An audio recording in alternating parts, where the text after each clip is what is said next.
Yo, what up, everybody? Welcome to the Adulthood Pod, volume 41. This is coming out on Monday, January 22nd. We are in the middle of winter, a cold freeze.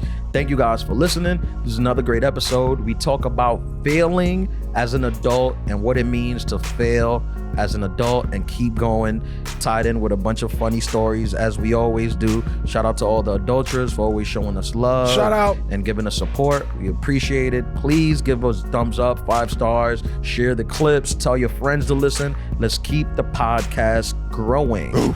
If you want to see me performing live this weekend, I'll be at the House of Comedy in Phoenix, Arizona from the 25th to the 28th. If you're in Arizona, get your tickets. And then in February, the 15th to the 18th, I'll be in Plano, Texas. That's a suburb of Dallas. And the 22nd to the 25th, I'm headlining at the Atlanta Comedy Theater with my boy Chris Allen. So come check us out. What's up, Chris? Shout out to all the adulterers. Shout out. Thank y'all. Peace. All right, are we live? Are we live? Welcome back, Adulterers, volume 41. This is coming out January 22nd. Hi, guys. Welcome back to the Adulthood Podcast. We're in the middle of a deep freeze. It's old school brick outside. It is full-time winter. Yep. To all the new adulterers, this is the Adulthood Podcast, the number one health and wellness podcast in the hood.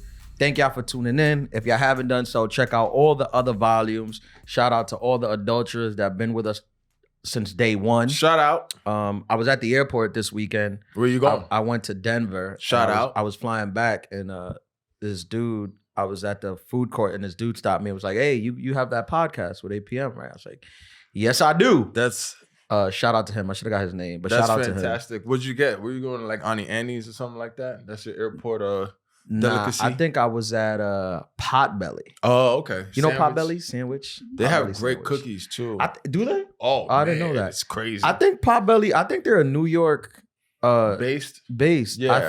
I think so. I'm not sure. But yeah, it's always fun when the adulterers let me know that they mess with the pod. I was in Denver this weekend. It was -6 degrees. Woo! That was the temp. -6. Like no wind chill yet. Like full -6. So when you added on the wind chill, what was that like -30? No, I think it went up. I think it went up to like -12. That's crazy. That's for real. I went out and I never had to do this. Like I had to go to Target and like buy long johns. I was like, I don't think I could. Like legit. Yeah, I was Not like, I for don't fashion. think I'm good in this. No, Yeah, like I was like, yeah. I'm not good. I'm not good here. Yeah, it was literally like freezing. Like freezing. Shout out to everybody that came out to the shows in Denver. We had a lot of adulterers out and people came out, but I was expecting to do 0 numbers over there because it was so cold. Like I would not have went to see me. But they came out. Yeah. They're used to it. Yeah. But they're used to it. You know, if you grow up, like, don't they have Well, tunnels? no, apparently no. Denver don't get cold like that? Denver, Colorado don't get that cold. Like Wow, plot they say twist. like we get colder than them. No, I didn't know that. Yeah, they get cold like in the mountains, but like Okay, in the but in the city, city? nah. Like it'd be like 40 degrees. Look at that. Adulthood Pod teaching you something all the time. Big shout out to the adulterers in Denver. I didn't know that. I thought it was just brick all And they have some of the everywhere. most sunny days in the What? country. They have like 300 sunny days a year. What? Big sun city. I feel like was Denver one of the, I know was it Colorado, but was Denver the city that first legalized like Marijuana. cannabis? Yeah, right? they did. And then didn't it blow up their economy? Yeah, yes. I think there was actually some girls who were selling cookies and like they sold it outside of a dispensary once they made it legal, and they made like $1 million in selling Girl Scout cookies. They had the most Girl Scout cookies for that year. Oh, really? Yeah. So I I think actually that's got genius. somebody brought me a gift bag with a bunch of weed in it. It's crazy how we come like now you could just give weed like there's Freely. here weed. Here it is. So I had like it was like a bunch of things. It had like weed pens, had like some edibles, and it had actual weed and flowers. Yeah, I took the pens and the edibles. I don't know what to do with the weed. Like I don't know how to like roll. I don't know where to put it. I don't know if you're supposed to eat it or what happens. Definitely don't eat it With the weed. But they had wrapping paper too. Okay. You know how to roll? Actually, I don't. Yeah. But I'm an avid endorser for the cannabis lifestyle. But I'm a sucker. I could probably YouTube it, to be honest. It's not that easy. It depends because I feel like a lot of like actual weed rolling is very unsanitary, especially like when it comes to blunts and stuff. And I ain't really like what people like, licking the stuff like that. It's just like, that's kind of weird. I'd rather just be bougie, put it in a cone, twist it, and then smoke afterwards. I guess weed is unsanitary. But how unsanitary is saliva really? Depending on who it come from. You gotta flame the blunt afterwards. Yeah, but it's not reaching like toaster levels. You know what I'm saying? Like it'll make it hot, but it's not killing off a little COVID. flame supposed to I mean, kill? if You think the, like, the you big dry flame it with kill the COVID? flame. But like if you're passing it around anyways, it's like you're still gonna, Yeah. like, Has anyone looked into this? How dirty is saliva? I think depending on who, Because I think it's one of those things that seems dirty, but is it? I that would be a good basis for a show. Because I feel like people's hands are dirty because they touch a lot of like things. it's well, to your the mouth point- is supposed to have like enzymes. like stuff to take away all the bacteria and Right. stuff. So. But like Listerine. Shout out to Listerine. we need a sponsorship. Shout out Yeah. Listerine. Yeah. They Listerine claims to kill 99% of bacteria in your mouth. That's very true. So if you do Listerine, is your mouth just completely clean. I mean, you have 1% of bacteria, but that seems low. That's a good metric. But staying on the hand thing, you work in clubs, right? Comedy clubs? Yeah, Yeah. you work in comedy clubs. Sure do. So like I feel like anyone who works in nightlife has a pretty good gauge on the tendencies of male hand washing. In the bathroom? Yes. Oh yeah, men aren't washing their They are hands. probably the grossest species. So, whenever I'm working and people want to come up and be like, "Oh man, you're such an amazing DJ. Oh, I love your pod." It's fist bump. It's fist bump. It's elbow. I'll give you a handshake. It is what it is. I gotta gauge you first. Though, it is bro. what it is. I think it's good for you. I think bacteria helps build your immune system. Nah. After I work security and I DJ, I know the habits, the tendencies. It's just like, I gotta fist. Especially if they come back too awake. That means they were probably in the stall going skiing, and I'm not talking about in Denver. And they just don't wash their hands. So cool story, bro. Yeah. What are you gonna say, Marty? Spit is dirty. How dirty? Not good. That's what. Not she at said. all. No. Damn. Like it'll fight your own diseases, but like it's giving not, other you people don't diseases. You don't want to contact with somebody's spit. The internet's pretty united. Okay. Well, there's All people listening to this right now who literally have sexual fantasies of getting spit in their mouth. So I think they respectfully disagree. Is that what your DMs are like? People, that's a thing now. Are they like, oh my God, Mr. I think Mr. Lyra? That's second base. Whoa, Nah. yeah, especially in 24. Mouth spitters. Is that a category? That's a thing. That's a big Can you thing. search that? You never heard of this? Second base? No, Or mouth spitters. Second base spitters? People that want to be spitting. No, I haven't. That's You're lying. no. Oh my God, you got to get out more. You got to Probably widen your horizons. Probably that's true. It doesn't shock me. Like maybe I've heard it before, but I've never thought whenever I thought about like people's Sex? Sexual I tendencies. was never like, oh, like that's A thing? a thing that's out there. Oh, it's out there, baby. It's out there. I think people get off on nastiness. I think, and to second that or to take that conversation further, I think it's because of just how much is out there. Like it used to just be maybe you get a little, the topics have gotten so crazy that you literally can find a category for the craziest, nichiest things that you're into, Yeah, I guess pornography has taken things to like another. You level. get, because when you're young, I don't know if it's the fact that you're young, but you're like more easy turned on. Yeah. Like to be turned on is just way easier. But then the thing is, and then you too, get older, you need somebody to like smack you in your head and call you a little bitch and spit in your mouth for you to even get any feeling. But also, Concern for you. but when you're younger, we didn't have internet. Like our internet was dial up, so we didn't have like an ocean full of porn. It was basically like what you what you could get. You had to get a DVD. You had to get a DVD and you burn that shit to the or ground. VHS. Yeah. God forbid the DVD got stuck and then the shit couldn't open. Oh man, that's crazy. What a time. Yeah, no, people are. So what did it say about saliva? It says that it's dirty and that it transmits diseases. And What diseases? I feel like we Any use the term bacteria- disease loosely. Too any loose? Yeah. bacteria disease.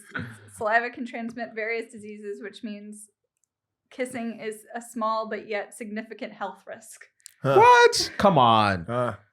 That's what the internet says. Where you and reading this at? Is that- Democrats.com? Is that the CDC? TheSoftLeft.com? No.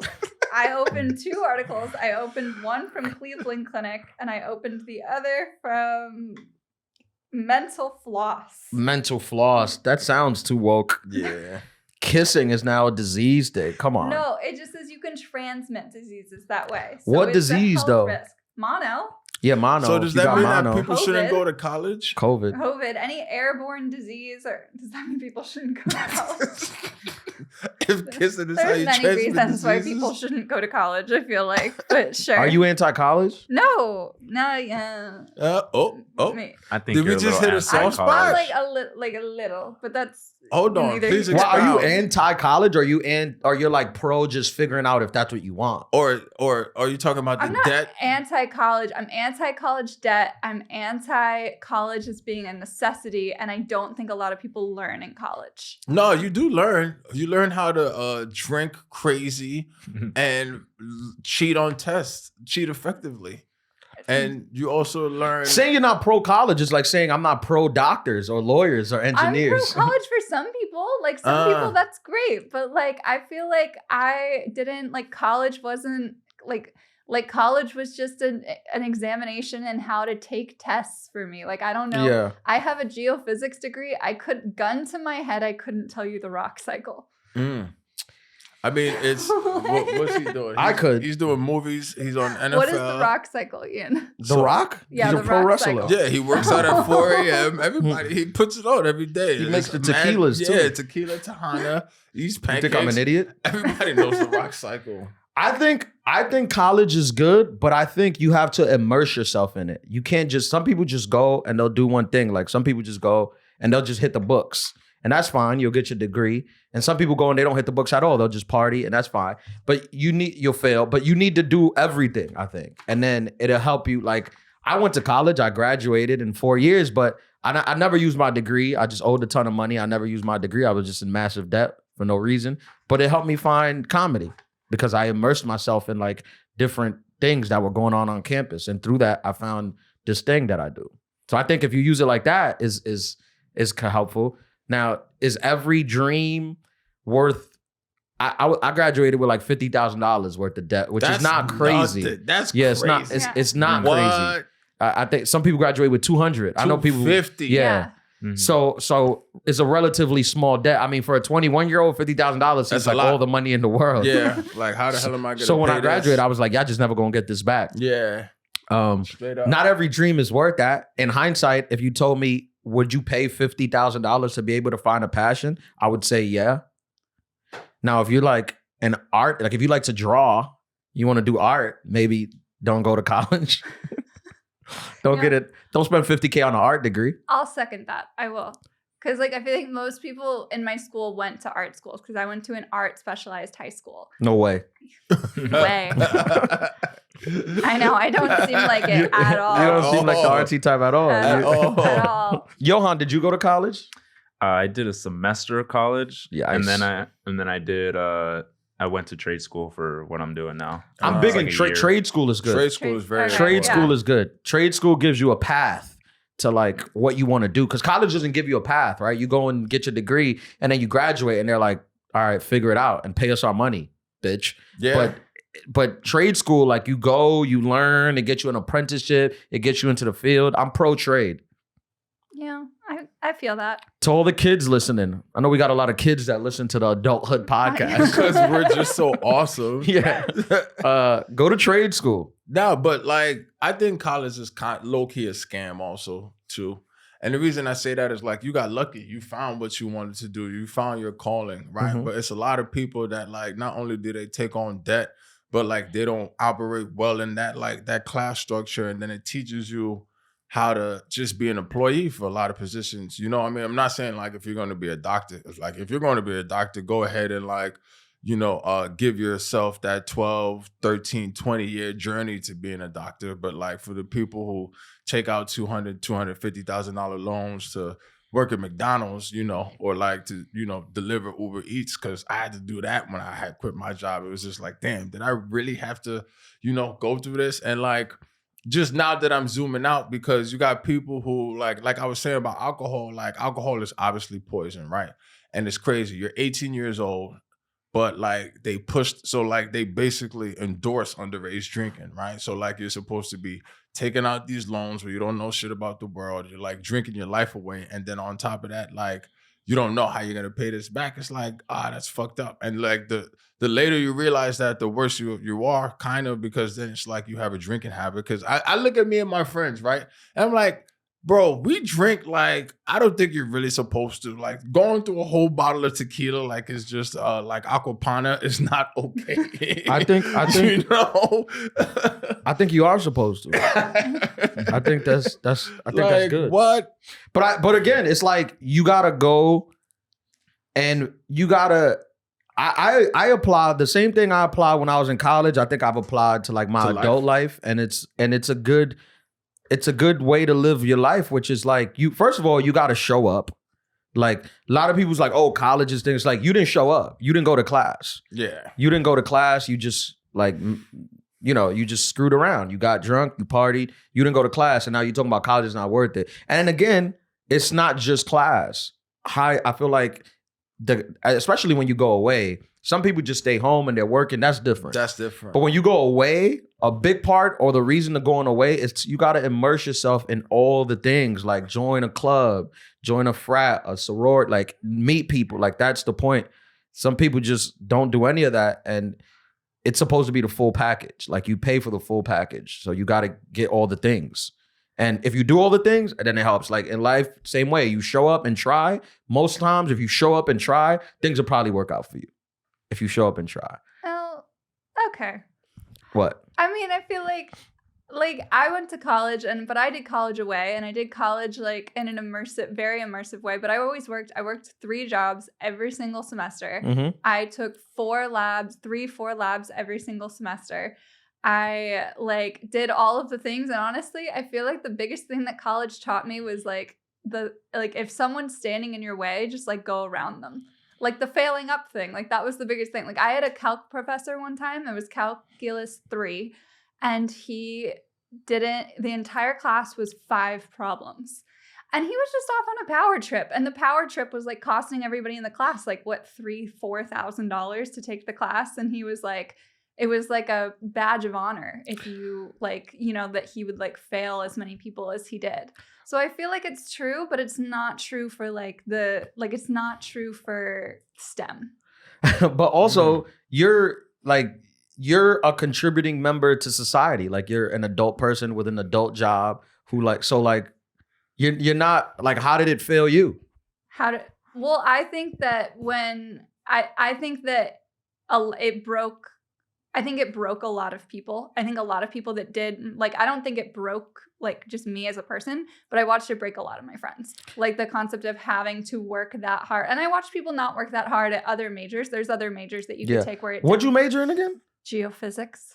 I mean, that's on you. What was your plan with that? That was on you. I can't help you with that. You should have had some advisors. Look, here at the Adulthood podcast, if you think about going to college, we don't want you to make the same mistake Marty made. So send us an email and let us know what your major is going to be, and we'll tell you whether you should or shouldn't do that. And also, if you're basing your college decision on the Adulthood podcast, don't, please make your decision by yourself with your advisors and your family. Like, don't base it off of what we talk about. I mean, I respectfully disagree. I think this is a great podcast to base all your life decisions on.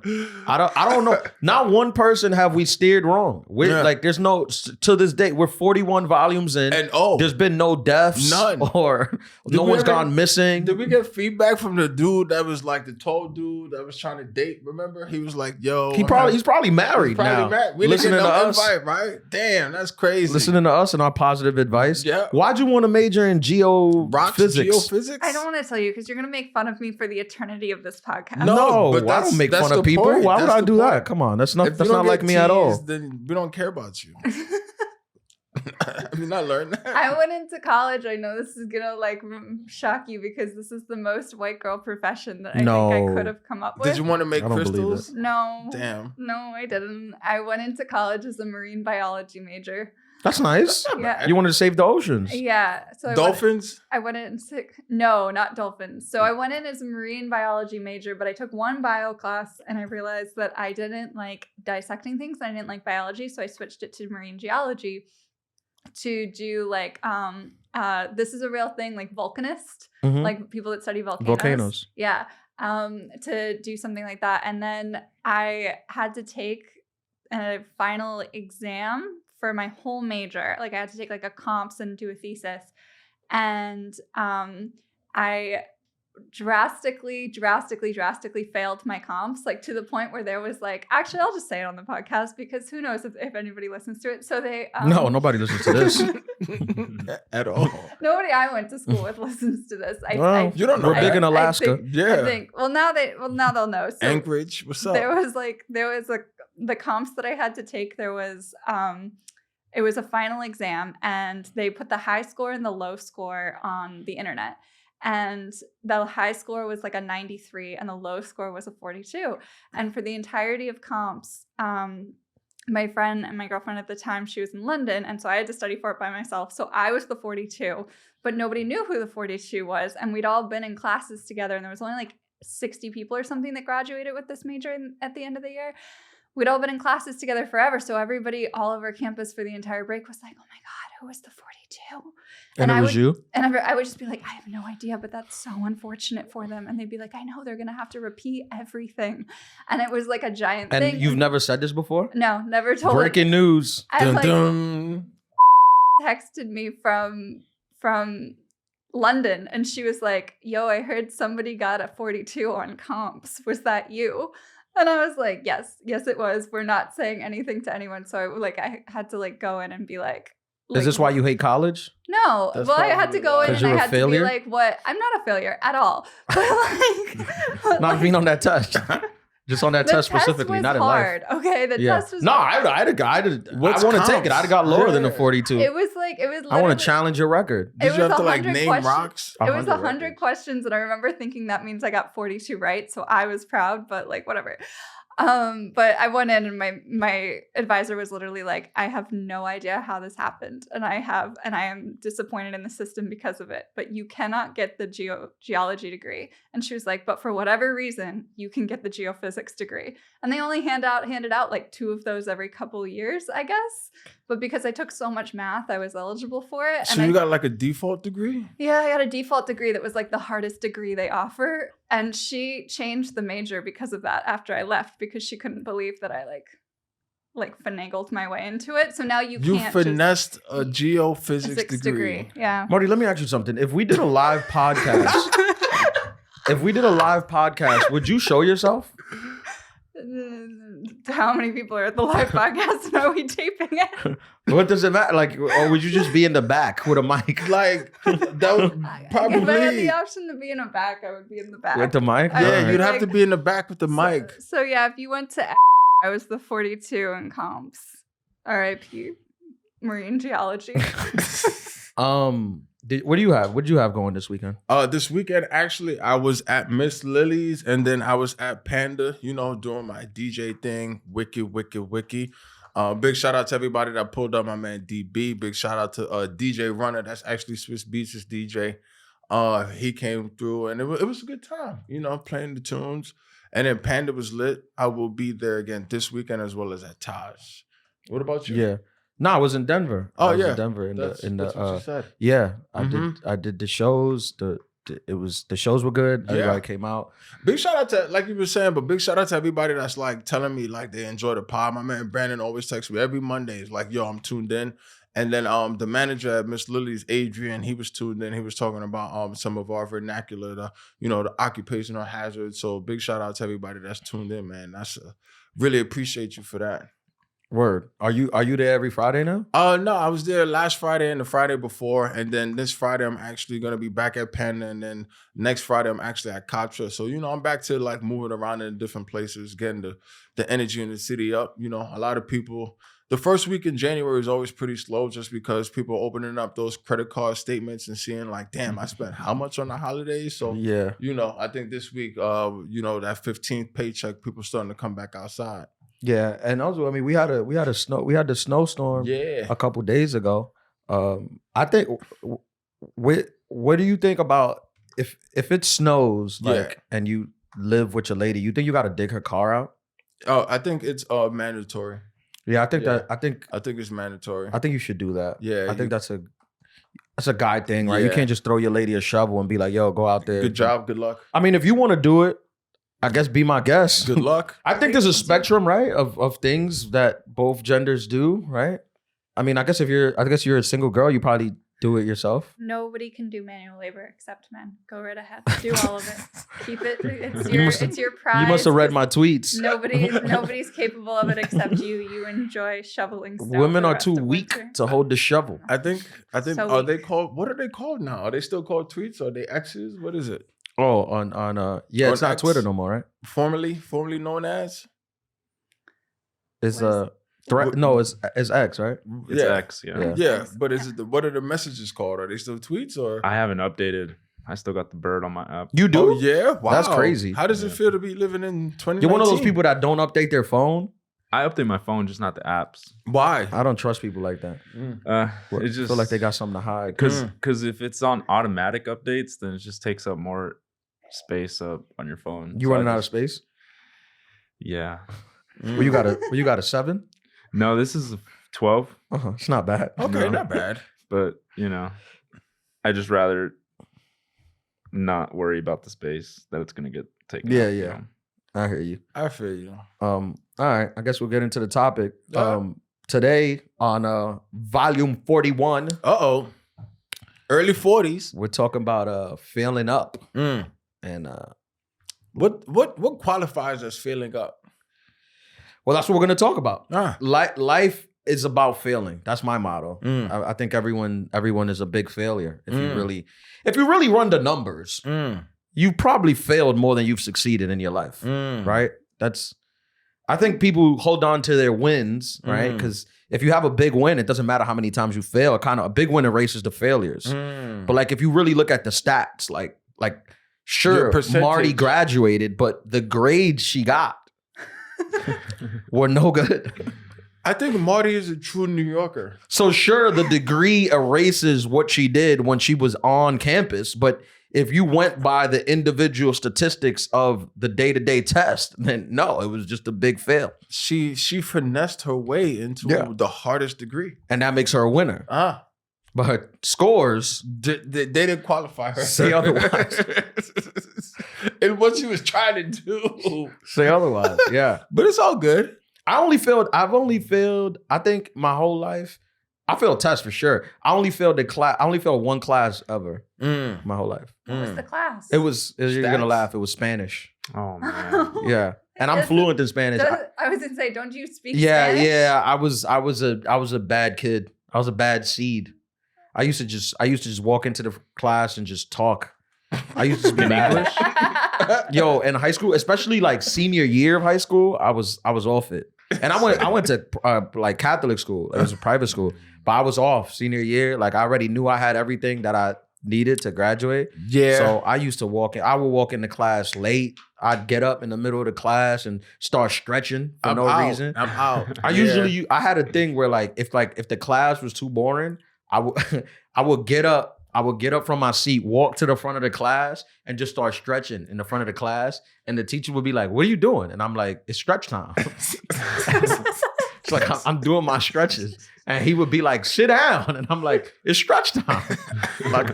It's time to do my stretches. I would like run sprints like up the line. Like, I'll start doing sprints up the line.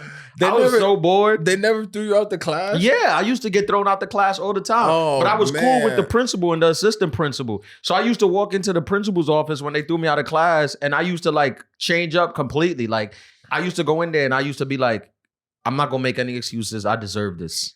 I was misbehaving in class, and however you want to punish me, I think it's the right punishment. And they didn't know, like they didn't even know how to handle it. They were so used to people like arguing and being like, I didn't do it. Yeah, you flipped the Yeah, game. I would on be them. like, what the teacher said I did it. And honestly, there's no excuse for it. And I take full responsibility for it. And she used to be like, Ian, get the hell out of my office. Get out of my office. I'll be like, I'll do whatever you want me to do. All the time. That's why I couldn't be a teacher or a principal. I couldn't work in those schools and handle no person like that. One time we got kicked out. Me and my friends got kicked out. And I don't think they had ever been kicked out with me. And it was all of us. It was like 4 of us. And like it wasn't in the principal, it was in the dean's office. You go to the dean here, and they was like my friends. They was like making excuses. They was like, nah, like the teacher didn't understand because we wanted to do this, and I was like, guys, you're doing this all wrong. Don't lie. And I was like, don't lie. The teacher's not lying. We did everything she said we did and more, and we deserve to be in here. And they was like, what are you doing, bro? What the fuck? What are you doing? They didn't know that was the move. And the dean used to be like, thank you, Ian. Thank you. That was a big thing. You just own up to it. What are you doing? Just own up. What is the worst thing you have ever failed at? Does life count? No, I'm just playing. We definitely ain't failed at life. Relationships count? Worst thing, whatever you ever failed at. Shit, I think honestly it feels like sports just because, man, the amount of people that are like, man, do you play in the NBA or do you play in the NFL? And it's like, nah, nigga, I don't. God damn it. But not playing in the NFL, that's not a failure. You didn't try to play in the NFL. I mean, like, but I played college ball. Like, that's successful in itself. Yeah, like, that's a big deal in itself. Yeah. Playing college sports. It's just really annoying sometimes too, you know, and I didn't help myself out. It would be one thing if I was just like a square, like not a square, but you know, like I didn't have full sleeves of tattoos, but it's just like, dude, you kind of brought some of this on yourself too, right?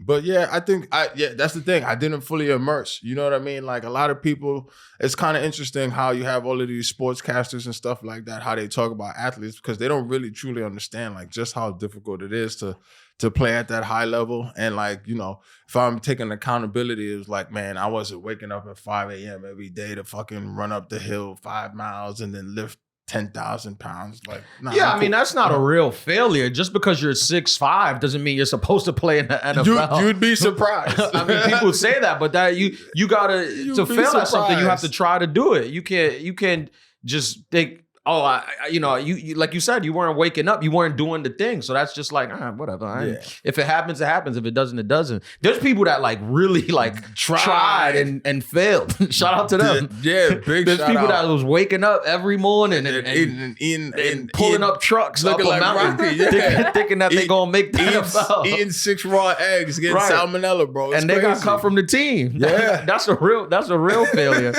Those people really failed. I think for me, the worst thing was probably. I failed a lot in comedy, especially early on. Oh, okay, I mean, all right. When you go down the path of like entertainment, whether it's acting, comedy, music, whatever it is, anything, it's all failure. Yeah. Like it's literally just all failure. And you have to take it consistently. Like, I mean, even now, but back then, like the first 8 years of my whole stand-up comedy career, it was just people being like, no, just everything I tried, no, every audition, no, every showcase, no, like it was just fail. And you kind of keep going because every once in a while you'll have somebody that'll be like, oh, keep going, or you'll have like the little bit of fans that you have that think you're funny, they'll keep you going and help you think that like one day, because all you really need is like one or two things to break you in, so you kind of keep going, but it's not for the faint of heart. The entertainment industry is just all. Do you think that it's more so like just refining the process? Because it's like, what's that you said 8 years. So then what is it about that experience that like in year 9 that you crossed over, like that threshold where you knew you were getting better, like when the no's started turning to yeses, like what was that transition like? Yeah, I think some people get anointed, right? Some people in whatever they do, some people just walk in, and as soon as they walk in through the door, things just kind of open up for them. And we all believe that we can be that person. We all believe that we that we're just as good as whoever that person may be, whatever. Mhm. Like, so when you hear a story about like, oh, I just showed up and I got the part, you'll be like, most people are like, oh, I'll do that. I'll just show up and get the part. Mhm. But the reality is that that's like the 0.1% of Mhm. things. Most people are not that person. Most people are the failures. Yeah. And even that person, like they run into their own things, right? It's Yeah. not a race, it's a marathon. So which a marathon is a race, but it's not a 40-yard or sprint. It's not a sprint. It's a marathon, yeah. So at the beginning, like all of my friends who I started comedy with at the beginning, they Mhm. all like got the early things like quicker than me. Like they went to Montreal for the Just for Laughs festival. They all got like, some of them got TV before me. They all got all the things before me. Mhm. And it obviously, like when I felt like Marty, when she got the 42, I was like, what am I going to do with my life? here? You know, Yeah. I had no path to greatness. Did you call your girlfriend in London? But my girlfriend in London. Yeah. What girlfriend? That's what she did. Oh, her girlfriend. Yeah, Oh, with I the was like, I 40 didn't have a girlfriend with in London. with the 42. Yeah. I was like, who am I forgetting? But I think what happened was you go through like a process where like at the beginning you're like all new and wide-eyed and you want it to like happen, whatever. And you're like, all right, like it's gonna happen. And then it consistently, at first it doesn't happen and it's let down. And then for the next 100 times it doesn't happen and you're let down. And then you just kind of build like a shell where you like no longer care. Mhm. And for some reason, when you no longer stop caring, you like get the thing that you wanted. Like but you can't, it's a process. You can't just force yourself to not care. But like, you have to genuinely like not care. What changed? Like, did you start writing better jokes? Like, were you hitting better? Was the timing better? Because there has to be like something that was measurable. Like, were you putting more time into writing or like getting on stage more? Like, what did you do to? Nah, I don't think, to be honest, I don't think anything changed. I think I was the exact same person. I just think I was more ready. That's what it is. Like when you, it's like when you're cooking something, like when you're baking a cake, you just put it in. Nothing changes from the time you put it in to when it's ready. It just comes a time when it's ready. And then you take it out, you're like, oh shit, a cake. But if you take it out too early, it's not ready. You're It's like, nasty. what is this? Yeah. Right. It's That's that watery- a message to the Yeah. youth. Yeah, let it bake. Let Cake it bake. analogy. Yeah, You gotta, cake. sometimes you gotta bake. Let you that gotta shit cook. bake. That's Sometimes a t-shirt. that's one of the hardest things when it comes to like That might be the achieving title. things as adults. One of the hardest things is when you're doing everything right, but stuff isn't happening. You wanna Like it's hard because Yeah. you're like, what do I need to change? And then people are like, you don't need to change anything. Just let it You bake. just need to bake. Yeah. That's it. That's we're cooking right now. Let that shit bake, boy. You heard? So I remember like probably like the last time, like when I got the Montreal Just for Laughs, which like people probably don't know what that is, but when you're a comedian, like that's the way up. Like that's the way to the industry. Like you start off as a nobody, you get like you build traction in your city, then you get auditions to go to the Montreal Just for Laughs festival, and you get to do New Faces. And that New Faces, that's in Montreal. All the Hollywood goes, all the agents, all the TV executives, movie executives, they all go. You showcase in this big theater. It's about 1,000 people, and they all get to see you. And all the big names have done it. Kevin Hart, like all the big names, all the big Kevin Hart, Amy Schumer, Ali Wong, everyone has done it. And you showcase, and from the showcase, they pick, like, they're like, all right, this guy, we love this guy. We're going to give him the things, right? Whatever it is, TV deals, you're going to get an agent, you're going to come out to LA. So at the beginning, you just showcase for them. They come around this time of year. The bookers from the festival, they come to New York or they'll go to LA and they'll do showcases and they'll watch all the hot comedians in that city. I auditioned for that Montreal New Faces for 5 years. All my friends had got it already. Like the people I started with, some of them auditioned once and they went. Some of them auditioned twice and they went. 3 times the most. So I was already late. Like I wasn't, like all my class had already done it. But on the last time when I did it, I literally wasn't gonna do it. Like I told them, I had told them no. Like I told my agent, my manager, and my agent no. I was like, I didn't want to do it. And it was Why? like, just because I felt like I had already outgrew it. Passed it. Because it's usually for like a new starting beginner comic. And I had Okay. already done the Tonight Show for like the first time. So I You was were on like, the Tonight Show? yeah. So I was like, this is not like, I don't need to do this, you know? Who's that? Jimmy Fallon? Yes, sir. Jimmy Okay. That's on NBC, right? Fallon. Yes, sir. Every friend needs an 8 p.m. That's a So- t-shirt. That's a fucking t-shirt for you. My bad. So It was a soliloquy. Go ahead. yeah, so when I did it, so by that time, I honestly didn't care. So when I showcased, I remember I showcased here in New York City. like I just had such a no care attitude, and it wasn't no care like F this. I'm not gonna do my best. I'm always gonna do my best. Like that's just who I am. I'd rather fail doing my best. Some people like not doing their best, so when they fail, they could be like, I didn't try. Yeah. Not me. I'd rather just fail and do my best. So I was doing my best, but at the showcase, I had like a nonchalant attitude of carefree. Like, I'm just gonna mess this show up so bad that they're gonna like. I really like wanted to make the bookers feel stupid, like of why I wasn't there yet, like because all my friends had gone. And then I remember one of my friends hosted it, Yamanika. Shout out to Yamanika Saunders. Yeah, Yamanika hosted my showcase, and I remember before she introduced me, I went up like almost last, and before she introduced me, she did like a 2-minute introduction of like. She was like, the fact that y'all haven't took him yet is insane. Like, this kid is so funny. Y'all really don't know what y'all doing. Like, he's funny. He's hot. He's this, he's that. It was like a crazy 2-minute introduction. So I was kind of gassed up. And then when I went up there, I just was like, all right, I'm gonna just body this the most I can. And it was just like, and that's just what happened. Like, I had like just such a good set that like when I finished, I was just like, all right, whatever. And I just left. I was like, whatever. Like, there's no way y'all can't take me. And then that's when eventually I ended up going, which looking back at it is fine sometimes, but that's what I think is like a big thing about failing up, like as an adult. Sometimes like all those years I wanted to, but I never quit. I kind of took what I failed the previous year and I was like, how do I better it? So I think that's part of like the bacon. Would you say that was your B Rabbit moment? No. From 8 Mile? No, because I had already done bigger stuff than that. I had already, like, people try to go to Montreal to do the Tonight Show, and I had already done it. You had done it, but like, you had that carefree attitude. Like, were you the Dominican B Rabbit? But I guess, but in 8 Mile, don't he throw up when he do it? Like, no, not that's in the beginning. That was in the beginning. Yeah, that's in the beginning. In the end, he was just like, "Fuck it." Yeah, I guess you could say that. Yeah, I guess you could say that. Although, and then like the world shut down, so I didn't even get a chance to go to Montreal. When I got it, which I ended up showcasing in Los Angeles, so it wasn't the same.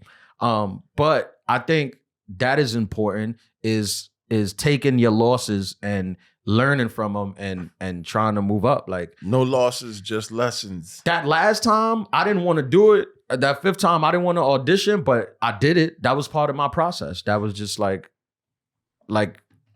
not wanting to do it was part of my process into doing it and getting better. I feel like we should start a rumor like Bad Bunny's favorite comedian, Ian Lara. Like, we got to gain some traction. You know what I mean? So more people can watch, because I'm just being very selfish. I want to blow up, honestly.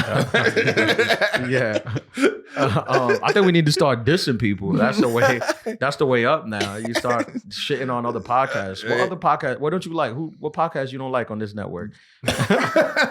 Let's talk about some drama. Yeah, let's start drama. That's the way you go viral now. No. Rest in peace to the drama king. Do you think some risks are worth not taking? Not taking? Absolutely. I think so.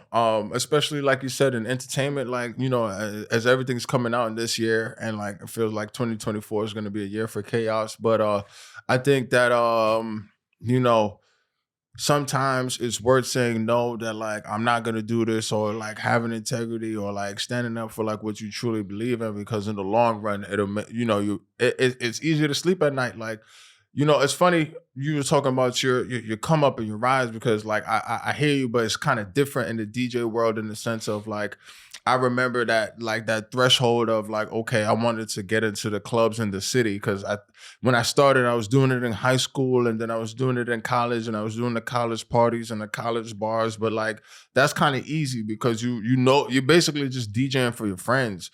So, you know, this is what, 2007, 2008. So it's T-Pain, it's Lil Wayne, it's like, you know, early Drake, it's Nicki Minaj. Like, it's easy. Like, it's almost easy, and especially like when you're DJing for your friends. But then, you know, there came that point where, you know, somebody wanted to take a shot on me. So it was just like, all right, you know, we're going to put you on in the city. And then I got an opening set for someone in the city. And this was like, you know, I'm DJing with cats that's on the radio, and like, you know, like big name cats. And it's like, oh, okay, like, what I'm doing is good, but like, I'm not there. Like, I'm not able to like headline, or like, you know, have my name on a flyer, which was the metric, right? Or like carry a whole party, because it was just like, I didn't have the city technique down. You know, it's a certain speed, like especially in the nightclub at that time, it's a certain speed. And like, you know, you have to get to certain records. And I was just like, so like I had to like learn how to mix better, learn how to transition better. Like, you know, my record selection was always good, but like the technical skills it wasn't there yet to be big in the clubs. And it was like going to sleep late because I still had a daytime job. So it was like, all right, you know what, I'm gonna practice from this time to this time every night just to learn how to control the night better, learn how to control my records better. So like there was that. And then you get to a point where it's like, okay, like you said, having that carefree attitude of like, I don't care who I'm playing on the set. Like everybody has the same records. It's not about the record. It's about how you put them together and how you entertain. And it was just like, I started getting, I had my own room. That was another thing too, where like I had the brunch party for long. So I had Miss Lily's at night and then I had Ilbastardo brunch. So at like Miss Lily's is more Caribbean dancehall influence. So like those are that type of records. And then brunch is more like leaning mainstream, but R&B. And like also this was when EDM was big. So like my pool was different. So it was just like, okay, how can I bring the dance hall style to brunch? Because brunch would be like, this is like the Tiestos and the Avicii time. And it's like that's cool, but I'm gonna chop it up different. I'm gonna come at it with a different perspective and I'm gonna mix it like hip hop records. So like, I think that's what made me stand out. So like now to the point where it's like, you know, in any club, any arena, it's just like, it doesn't matter what the crowd is. I'm gonna entertain you because of this knowledge that I got, you know? But that also came with saying no to certain parties, saying no to the, you know, and it's a risk of this would be a good look for you. It's just like, I don't care about the look. Like I got certain standards now, so I can't like downgrade my standards. So like, I think certain risks are worth not taking. I got a question. I guess you could relate it to like both comedy and DJing. What's your stance on like being an opener for like a big show, I guess? Like, how do you gauge how the material that you're gonna do? Because I guess I've saw this thing where it's like you don't want to take the spotlight away from whoever the headliner is. So do you guys think that that's like a valid thing, like where you kind of hold yourself back from like going all out on your opening set? Well, in comedy is a little different. Like I wouldn't necessarily hold myself back, but depending on who I'm opening for, like if I know that the person I'm opening for has a joke about McDonald's, like, and I have a joke about McDonald's, I'm not gonna do my McDonald's joke because I know it's his show and I have so much more material to pull from. So I'm always gonna try to do my best. But also if I'm opening up for a comic who I know is a clean comic and his audience is clean, then I'm just gonna do my clean material. Or if I'm opening up for a comic who I know does a lot about sex, I'm not gonna do all about sex because I know that's what he does. So I think that's the mark of like being a good opener and understanding that some people have a lot of ego when it comes to like opening and they let their ego like take over and they think like, oh, I'm gonna do 15, 20 minutes up top and it's gonna be my show. But I think the real sage advice in an opener is knowing that like, you're just opening right now. Like you'll have your own show. Like understand that this ain't your show. You're here. You're lucky to be here. You're making money on somebody else's show and you should act accordingly to that. And one day you'll have your own show. I think that's probably the best way. Yeah, that's cool. For me, it's more so like, you know, when I have the opener, just keep the energy up. Like, don't make this shit boring because a lot of openers now too, they just want to play the biggest records. Like, and like, it's so funny because when you're playing in certain crowds, especially like with older crowds, there used to be a certain thing about like the time for it. You know, everybody's not there. The crowd, the club's not packed. You know, some people haven't gotten their drinks yet. So, you know, you don't want to walk in at 11 p.m. and hearing the biggest records. You're going to feel like you wasted your night. But at the same time, too, you know, and the spots when I'm opening for like, you know, dudes that's touring or whatever, it's like, I'm also not going to hold my skill back. You know what I mean? So like, I'm coming and I'm playing records that you might not even heard in 10, 15 years, but the way I'm playing them, that there's a natural energy and it's a natural bounce. And I also, you know, I'm a competitor. It's just like, I'm gonna make it a hard act to follow too. Just to be honest, like I don't want you to think that you have an easy night when you're coming on after me. Like I want you to know that, like, nah, like you better come prepared. You better have gotten 8 hours of sleep. drank your water and did your stretching in the front of the class or math class because this is gonna be a long night. I have a weird thought about like, I think in Black culture, in our culture, like they try to make everything competitive when I'm like, it's not competitive. Like I'm just gonna do my best and you do your best. Like we gonna both win. I don't understand. Like even with like the Cat interview where he's like talking about all the comedians, and I love Cat. I think he's a legend, but it's like he's like, oh, I'm competitive, and it's like, Cat, you're a winner, and so is everyone you named. Everybody's just a winner. Like it's not like they try to turn everything into sports. I guess because it's like hip hop culture, and hip hop came up with like battle rap where it was like verses, but like comedy is not a versus. It's not like you go up, you do your thing, do your best at your thing, and I'll do my thing. Like sometimes I've worked. This has happened to me before, especially in more like Black rooms where I feel like the energy of the opener is like, oh, I'm a fuck it up for you. I'm like, why, bro? Just do your best. Just do your best stuff, and I'll do my best stuff. Like, why does it? We're not competing against each other. I think it's not competing in a sense of like one versus one. I think it's more like in the sense like when I'm DJing wise is more like a competition of like. Of making each other better, you know what I mean? Like that sparring partner, that like you know, if you feel like you're an elite and you're at the highest of your game, you want to make sure that like for me that you're going when you're on the set with somebody who's also high at their game, that you're not messing up and you're technically sound, like, you know, like the Michael Jordans and the Kobe's where like, it's like, okay, like you're Michael Jordan. Okay, let me see what this is about. Cause I want to show you that I put in work too. Right. But that's like, again, that's like the competitive nature, which honestly, I don't think white people have that. Like that notion of like, it's they not have it even worse.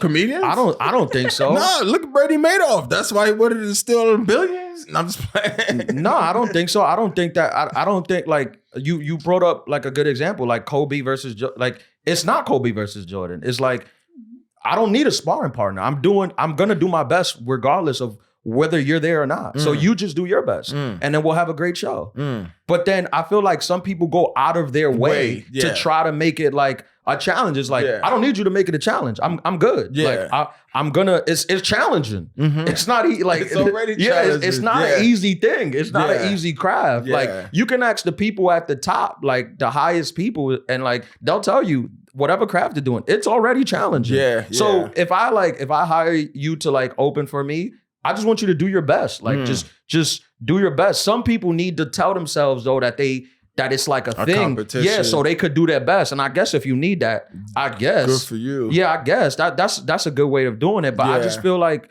if I got you on my show, bro, I'm giving you work. I'm giving you like, I'm putting you out there. I'm letting my crowd see you. Like I'm hooking you up. So I don't need your energy to be like, I'm gonna knock him off the crown. It's like, wow, bro, I just want you to be up here with me. Like, and I think it's deeper than like just this. It's deeper than just whatever craft. It comes from like a long line of like, you know, especially in this country, feeling like you not like there is only one spot for the top. Yeah, and I think what I've seen, I think white people have more understanding because I guess it is different for them where they're just like, oh yeah, we could just all be at the top. Yeah. And we don't need to like, we don't, dude. White, like look at like now, like Jim Gaffigan, who's a great comedian, is on tour with Jerry Seinfeld. Yeah. Two of the biggest comedians that can sell out arenas by themselves. Heavy hitters. But they're just like, we know we're at the top. Let's just go on tour by themselves. They're not doing interviews saying the other one sucks. Yeah. Yeah. I remember every interview, like when I do interviews too, like every interview I do, they just be trying to get me to like talk shit about like the next guy. Yeah. And I just be like, oh, they're great. Like I think they're great. They're legends. They're G's. I mess with their work. But that doesn't go viral, right? You're fucking up the clicks. Yeah, that don't go viral. You're fucking up the clicks. They need me to yell and curse people out. Yeah. But honestly, I think everyone I'm not just saying that. Like I feel like if you ask me, Like I will give you my honest opinion about some people. I don't like to talk shit about people, but I will give you my honest opinion about what I think about their work. But I think a lot of people are great. Like they usually only ask you about people who are like not that good. Yeah. No, I'm saying that are on the top. Yeah, like when you do interviews, yeah. they don't like. They not like. I'm not at an interview and they're asking me like, "Oh, what's your opinion on some no name?" Yeah. They're asking me my opinion on Cat Williams, and I'm like, he's great. He's a legend. Like I think he's great. I don't know what you want me to say. I don't think like me shitting on Cat is gonna move it's me gonna up help you to his spot. It's not. I think he's a legend. I think Kevin Hart is a legend. I think all those comedians that was like that in the thing. I think they're all great. Yeah. This is what's wrong with my career. I think too many people are good. But to follow up on that question, do you think that there's some risk not worth taking?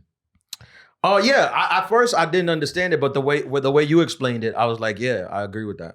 I at first I was like, I couldn't think of an example, but the way you said it, yeah, there's definitely gigs that I'm like, I don't need to do that anymore, or I didn't need to do that, in hindsight. Do you think there's like, I mean, I think we've touched on this before, but do you think there's like a time or a place where you gotta like just give up? No? Oh yeah. It depends. Yeah. But like, it's also like, can you have that honest conversation of what your dreams are and are you really like able to like accomplish them? You know what I'm saying? Like people be having wild dreams. Wild dreams. People be having wild dreams. Crazy. I try not to be a dream killer. I mean, I play one on this podcast, but in real life, I try not to be a dream killer. But some people are like, man, hang them up. Yeah. Yeah. So mean. It's the truth though. Marty, you think everyone should just follow their dreams forever, no matter what? No, but I think it's a timeline you make for yourself. I don't think it's like an age. Some things. I think it's a timeline you make for yourself. I don't think it's an age. Some things. What is it? Something you should give if up you on? tell me you're 50 years old and you want to be an actress, I'm like, okay, there's 50-year-old actors and actresses. Yeah. You could break in. It's hard, but you can break in at that age. But usually the role for the 50-year-old actors is going to the actors who've been acting for 30 years. 30 right? years. It's going to George Clooney, who's been an actor since he was 15. Mm-hmm. Leo. But you could do it. That's doable, especially if you work hard and dedicate. You might be able to do it. There's a possibility. But if at 50 years old you tell me you want to play in the NBA, I'm gonna say, man, look, dreams. You should probably dedicate your time to something better, man. Raise your kids. Your kids need a father. They don't even want your kids need a father. Go to PTA. They don't even Why want you not at PTA? Because you at the gym shooting 1,000 shots. Now your teacher can't tell you that your kid can't read. And not only that, come on, don't do this. Your kid has a number of absences because he was rebounding for you. Don't do this. Do not do this to your children. That's not good, bro. You gotta at some point you gotta think about parenting. Yeah. You use basketball for way too many. You running suicides and your kid ain't eat breakfast yet. At all. Talk about I want to be like Kobe. You're 46 years old. I want to be up at the You're 46 years old. You played on the B team in high school and since then never played organized sports. And been chasing. But now you think that you're doing knees over toes. So and sure. And now at 46, yes, you're better than other 46-year-olds. Yeah. The people that used to play, they're raising their grandkids. And you at the park shooting every day. Of course you're better than them. But you're not going to make the NBA. Oof. You disagree. You think keep trying. I think maybe... I think you use basketball for a few too many examples with this because you've done this to me before. But I think that it applies. I think if you really, really wanted to keep trying, I don't think age should be a factor. In anything? Yeah. In most things, I think. In most things, age is a big deal. Okay. It's a huge factor. I'm an ageist. I know. I believe you're supposed to get old and senile and then become president. That's the only path. Yeah. That's the only path for us. That's you wait till you're 80 years old and then you run for office. It's laid out. That's the American way. You get a regular job, you work it, retire, and then at 80 years old, you run a campaign to run the most powerful country in the world. And you just might win. Yeah.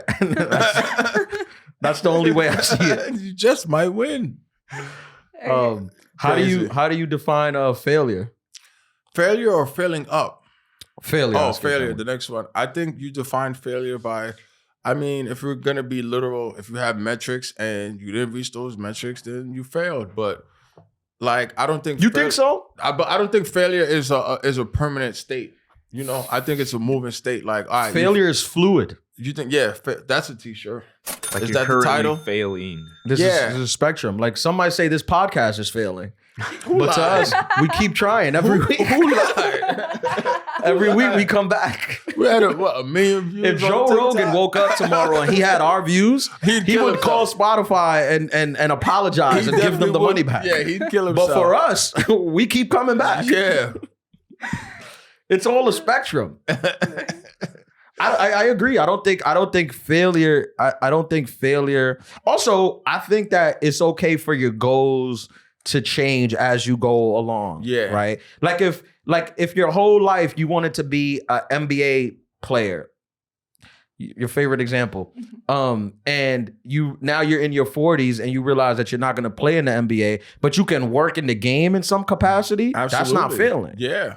That's still successful. Like, sure, you didn't play in the NBA, but you adjusted your goals and made it to a point where you're coaching or doing something in that field where I'm like, that is impressive to me. Like I have a friend who became like he was like a basketball player and he became a basketball ref. And now he refs like in like college. He's like a high level college ref.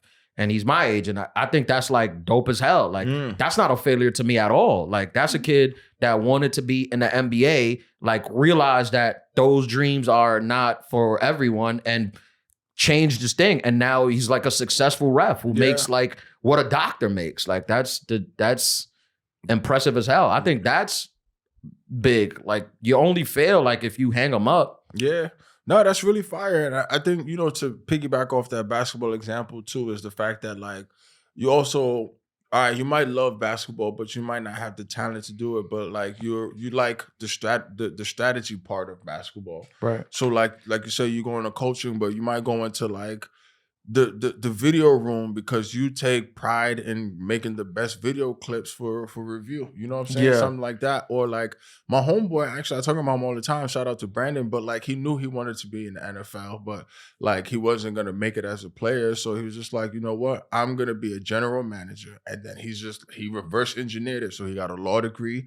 And then from the law degree, he started like, you know, interning with the college football team. And then he interned at the NFL football team. And then he was the director of player operations. And now, you know, he's the assistant GM for the Giants, but he just took an interview with the Chargers. So it's like, see, that is not a failure in any way. That is not, that's what like going back to what you were saying was like, oh, why you didn't play football? Most people don't play football. Yeah. Like, but that is like, to me, that's more of a success story than like somebody who made the NFL and was out like thing. Like the fact that you were able, that you had the wisdom to like switch it up. That's shout out Blake Brown. I think if you're adjusted enough and grounded enough, it might not be no such thing as failure. You might just keep what the Earthy Girls do. You might just keep filling up. If you like, I think some people might not. If you're into sports, obviously you know who Stephen A. Smith is, but Stephen A. Smith, he's the biggest analyst in sports. He was a basketball player. He wanted to make it in the NBA. He knew he couldn't make it, and he became the biggest analyst in sports. He makes more money being a sports analyst than some professional NBA players. Like that is not a failure. That is a huge success.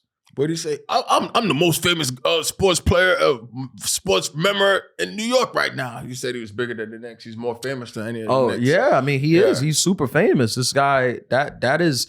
I think this is a big adulthood tip. Like if you sound effect, bling. Yeah, if you feel like you're failing, which I'm sure you do, get a new career. Nah, you gotta learn how to fail up, baby. Fail up. 2024 is about failing up. Send this to your best friend who you think needs some encouragement. What do you think? Going back, what's your definition of failing up? I think my definition of failing up is like taking the lessons from, not a failure, but from I guess a roadblock of like, okay, Sure. you had a plan and you didn't accomplish what you wanted to accomplish, but like there's certain takeaways. So you're gonna take those takeaways and you're gonna retweak your plan and you're gonna keep going. Yeah. Yeah. Some people, like, you know how some people say like those who can do and those who can't like teach. I think that's a good saying, but I think honestly, like the people who parlay themselves into like teaching or coaching, that's not a failure. No. Like if you're able to, like if you have a passion for whatever the thing is, and you're able to like make a living in some capacity doing that thing, that's success. Like that is success. Like whatever your passion is, whether it's like marine rocks or acting, whatever it is, maybe you're not Leonardo DiCaprio, but you teach an acting class and you make money. That's success. That's success. That's filling up, baby. Yeah. What's the last one? Was your biggest success? Was your biggest success the special? And would you say HBO was failing up? That comes from Marty. Let's unpack this. How would HBO be failing up? Yeah. Well, because you didn't do the Montreal Festival. Yeah, you didn't do the Montreal Festival for 5 years, and you said comedy's nothing but failure. So wouldn't you define any success you had in comedy as you failed up? No, I mean that was a big win. That wasn't a failure. That was a big accomplishment. Failing up is accomplishments, though. No, failing up is taking what you learned from a failure and continuing on. Okay. I feel, well, that goes back to like your definition. My definition is slightly different. Yeah. Yeah. What does the internet, is there like an internet definition of it? Yeah, we read it. It was the. Was this from toothbrush.com? It was from the Cleveland Clinic. To advance in one's career despite failure or incompetence. Right. Yeah, right. No, I don't think HBO was failure and incompetence. Yeah. No, I don't think it was either. I was just saying, like, you said there was all this failure, like, at the beginning. And if that was, like, failure and you had stopped, then it wouldn't have been failing up. Because it was failure and you didn't stop, you continued to advance, then wouldn't it be defined as failing up? Sure, but not like, I think you have to compartmentalize failure also. Because it's like, yeah, I auditioned for the Montreal Comedy Festival 5 times before I got in. And you can argue that I failed 4 times because I got it on the 5th time. But also in the same career, I auditioned for The Tonight Show once and I got it. So like, it wasn't like a blanket of failure, you know? It wasn't like you fail in some things you think, but you know, you continue learning and moving on. And also I think you have to take your wins as like wins because they don't come often. And the HBO special, that, yeah, for sure. That was my biggest, the biggest thing I've achieved so far in comedy. And I don't think it was failing up. I think it was like a culmination of consistent failing up that got me there. But that was a big win.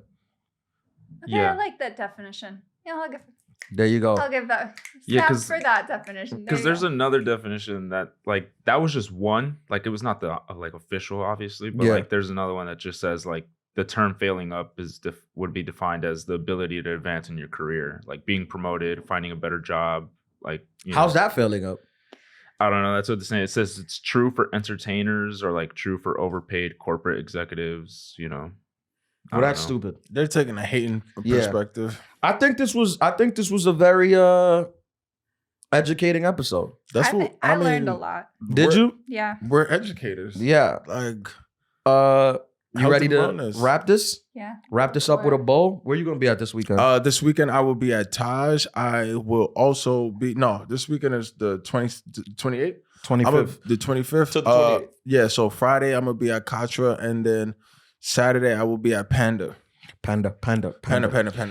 This weekend I'm in Arizona at the House of Comedy in Phoenix, Arizona. Yo, that's your hood, right? AZ.